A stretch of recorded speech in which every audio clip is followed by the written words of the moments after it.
ఒక దేశం పేరు వెనెజులా. భూమి మీద స్వర్గాన్ని తలపించే అందం.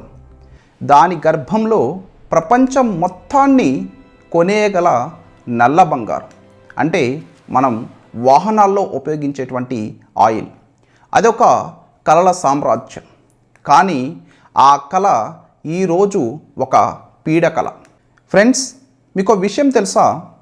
సౌదీ అరేబియా, రష్యా, అమెరికా ఈ 3 దేశాల దగ్గర ఉన్న ఆయిల్ నిల్వల కంటే ఒక్క వెనెజులా భూమి కింద ఉన్న ఆయిల్ ఎక్కువ. ఇది నిజం. మరి అలాంటి దేశం బంగారంతో మెరిసిపోవాలి కదా. అక్కడి ప్రజలు కార్లలో కాదు, ప్రైవేట్ జెట్లలో తిరగాలి.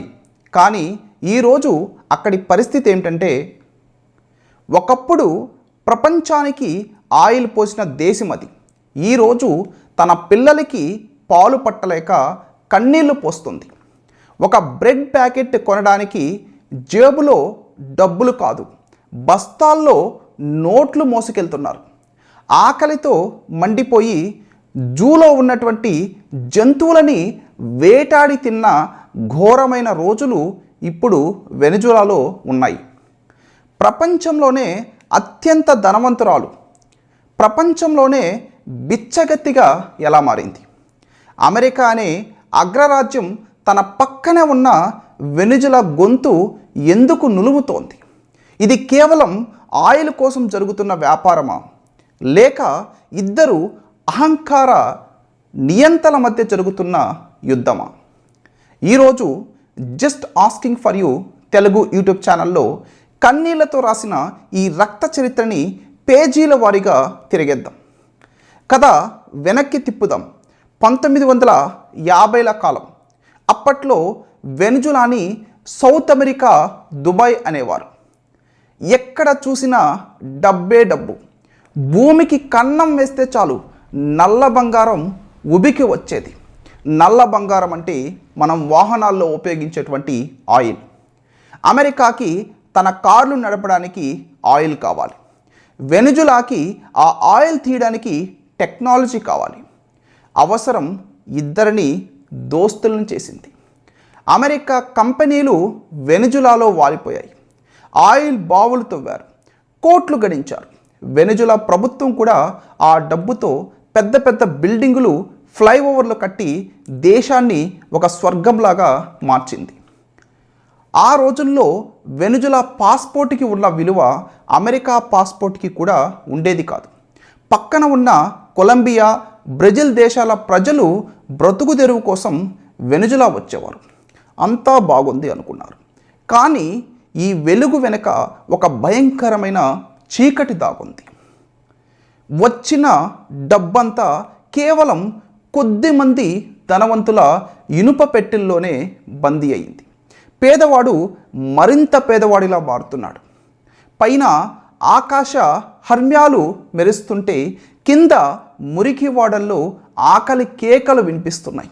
ఆయిల్ కంపెనీలు లాభాలు తీసుకెళ్తున్నాయి, కానీ సామాన్యుని కడుపు నిండడం లేదు. సరిగ్గా ఆ ఆకలి మంటల్లో నుండే ఒక విప్లవం పుట్టింది. ఆ విప్లవం పేరే హ్యూగో చావెజ్.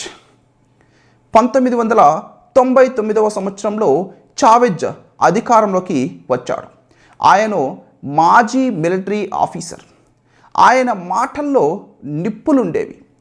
ఆయన నేరుగా అమెరికా కళ్ళల్లోకి చూసి వేలు చూపిస్తూ ఒకే ఒక్క మాట అన్నాడు: ఈ ఆయిల్ మాది, మా రక్తం, మా భూమి.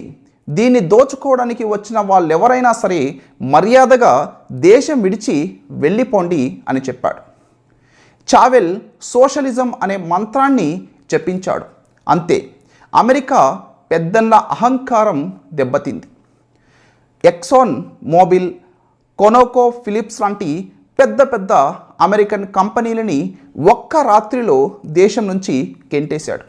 ఆయిల్ బావులన్నీ ప్రభుత్వం స్వాధీనం చేసుకుంది. అంటే నేషనలైజేషన్ చేసేసింది. వచ్చిన వేల కోట్ల లాభాలతో చావెజ్ పేదలకి అన్నీ ఉచితంగా ఇచ్చాడు. ఉచిత ఇల్లు, ఉచిత చదువు, ఉచిత వైద్యం, తక్కువ రేటుకే ఫుడ్. ప్రజలు ఆయన్ని ఒక దేవుడిలా కొలిచారు. కానీ చావెజ్ చేసిన అతి పెద్ద తప్పు ఏంటో తెలుసా? పుట్టలో ఉన్న పాముని నిద్ర లేపడం. అమెరికాకి మండుకొచ్చింది. తమ పెరట్లో ఉన్న దేశం తమనే ఎదిరిస్తుందా?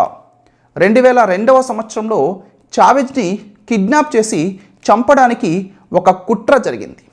దీని వెనుక అమెరికా హస్తం ఉందనేది అందరికీ తెలిసినటువంటి నిజం. కానీ వెనెజులా జనం లక్షల సంఖ్యలో రోడ్ల మీదకి వచ్చి తమ యొక్క నాయకుడిని కాపాడుకున్నారు. అప్పటి నుంచి చావెజ్ అమెరికాని ద డెవిల్, దెయ్యం అని పిలవడం మొదలుపెట్టాడు. ఎక్కడ అమెరికా ప్రస్తావన వచ్చినా దుమ్మెత్తి పోసేవాడు. కానీ విధి విచిత్రమైంది. 2013వ సంవత్సరంలో క్యాన్సర్తో చావెజ్ చనిపోవడం జరిగింది. ఒక శకం ముగిసింది. ఆయన వారసుడిగా ఒక బస్ డ్రైవర్ అయినటువంటి నికోలస్ మదురో వచ్చాడు. అక్కడితో వెనెజులా పతనం మొదలైంది.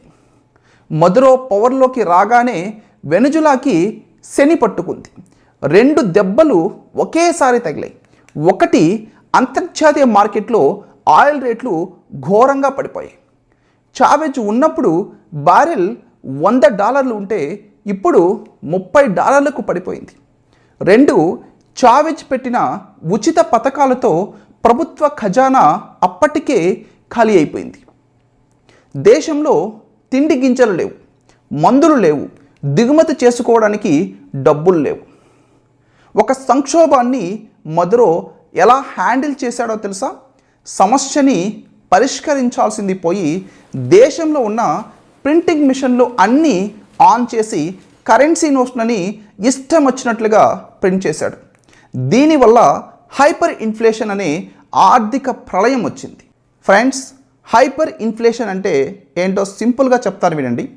మీ దగ్గర ఉన్న 10 రూపాయల నోట్ని జెరాక్స్ మిషన్లో పెట్టి 1,00,000 కాపీలు చేస్తే అది కాగితం అవుతుంది, కానీ డబ్బు అవ్వదు కదా. మదురో చేసింది అదే. ఉదయం 10 రూపాయలు ఉన్న పాల ప్యాకెట్ సాయంత్రానికి 1,000 రూపాయలు అయ్యేది. మరుసటి రోజుకి 1,00,000 రూపాయలు అయ్యేది. ప్రజలు కిలోల లెక్కన డబ్బులు తీసుకెళ్ళి గ్రాముల లెక్కన సరుకులు తీసుకొచ్చేటువంటి పరిస్థితి వచ్చింది. ఈ టైంలో America president Donald Trump enter అయ్యారు. మదురో పాలనని అంతం చేయడానికి ఇదే సరైనటువంటి సమయం అనుకున్నారు. మదురో ఒక డిక్టేటర్, ప్రజల్ని హింసిస్తున్నాడని చెప్పి అమెరికా వెనెజులా మీద చరిత్రలో ఎప్పుడూ లేనంత కఠినమైనటువంటి ఆంక్షలు వేసింది. వెనెజులా ఆయిల్ని ప్రపంచంలో ఎవరు కొనకూడదని ఆర్డర్ వేసింది. ఎవరైనా కొంటే వాళ్ళ మీద కూడా ఆంక్షలు ఉంటాయని బెదిరించింది. దీంతో వెనెజులా ఆదాయం జీరోకి పడిపోయింది. దేశంలో ఒక రకమైనటువంటి నరకం మొదలైంది. ఆకలి తట్టుకోలేక దాదాపుగా 70 లక్షల మంది, అంటే దాదాపు మన తెలంగాణ రాష్ట్రంలోని హైదరాబాదు జనాభా అంతా, వీరంతా కూడా కట్టుబట్టలతో దేశం వదిలి పారిపోయారు. ఇదొక మానవ సంక్షోభం. కానీ రాజకీయం అంటేనే రంగులు మార్చడం కదా. శత్రువులు మిత్రులు అవుతారు, మిత్రులు శత్రువులు అవుతారు. 2022వ సంవత్సరంలో రష్యా ఉక్రెయిన్ యుద్ధం మొదలైంది. అమెరికా రష్యా ఆయిల్ని బ్యాన్ చేసింది. ప్రపంచంలో ఆయిల్ రేట్లు పెరిగిపోయాయి. ఇప్పుడు అమెరికాకి అత్యవసరంగా ఆయిల్ కావాలి. ఎక్కడి నుంచి తేవాలి? మళ్ళీ తమ పాత శత్రువు వెనెజులా గుర్తొచ్చింది. అవసరం ఎప్పుడు శత్రువుని మిత్రుడిని చేస్తుంది. అమెరికా మెల్లగా మదురోతో వెనుక తలుపు మంతనాలు మొదలుపెట్టింది. అంటే బ్యాక్ డోర్ టాక్స్ స్టార్ట్ చేసింది. కొన్ని ఆంక్షలు సడలించారు.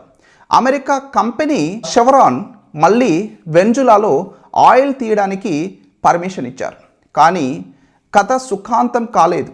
2024లో వెనెజులాలో మళ్ళీ ఎలక్షన్స్ జరిగాయి. మదురో మళ్ళీ నేనే గెలిచానని ప్రకటించుకున్నాడు.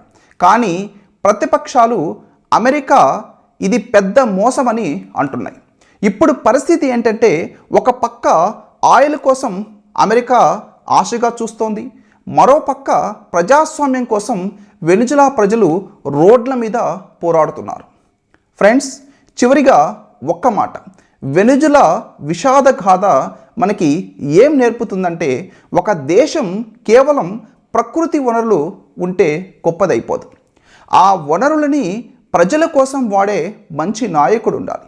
అమెరికా ఆధిపత్యం, మదురో మూర్ఖత్వం, ఈ రెండింటి మధ్య నలిగిపోయింది అక్కడ సామాన్యులైనటువంటి ప్రజలు. రాజకీయ నాయకులు ఏసీ రూముల్లో కూర్చొని యుద్ధాలు చేస్తారు, కానీ ఆకలితో చచ్చేది మాత్రం పేదవాడి. మీరేమంటారు? వెనిజులా మళ్ళీ తన పూర్వ వైభవాన్ని చూస్తుందా? ఆ ప్రజలు కష్టాలు తీరేది ఎప్పుడు? మీ అభిప్రాయాన్ని కింద కామెంట్ రూపంలో తెలియచేయండి. ఈ వీడియో వెనుక చాలా రీసెర్చ్ ఉంది.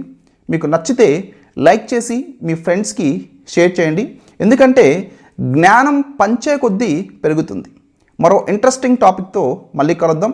This is KVL signing off from just asking for you Telugu YouTube channel. జై హింద్.